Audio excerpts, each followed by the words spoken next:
News Jubilee Hills పోరులో BRS అభ్యర్థికి కొత్త తలనొప్పి మొదలైంది. మాగంటి సునీత నామినేషన్ రద్దు చేయాలని ప్రద్యుమ్న అనే వ్యక్తి ఈసీకి లేఖ రాయటం కలకలం సృష్టిస్తోంది.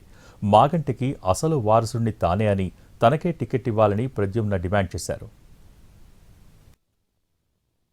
జూబ్లీహిల్స్ బీఆర్ఎస్ అభ్యర్థి మాగంటి సునీత నామినేషన్ రద్దు చేయాలని ప్రద్యుమ్న అనే వ్యక్తి ఈసీకి లేఖ రాశారు. మాగంటికి అసలు వారసుణ్ణి తానేనని లేఖలో ప్రస్తావించారు. సునీత మాగంటి గోపీనాథ్కి చట్టబద్దమైన భార్య కాదని ఫిర్యాదులో తెలిపారు.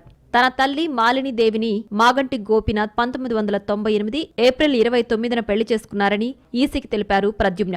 బీఆర్ఎస్ అభ్యర్థిగా మాగంటి సునీతను ఎంపిక చేయడం సరికాదన్నారు. కాంగ్రెస్ తప్పుడు ప్రచారం చేస్తోందని మాగంటి సునీత ఫైర్ అయ్యారు. సోషల్ మీడియాలో తన కుటుంబంపై వస్తున్న ఆరోపణల్లో నిజం లేదని స్పష్టం చేశారు.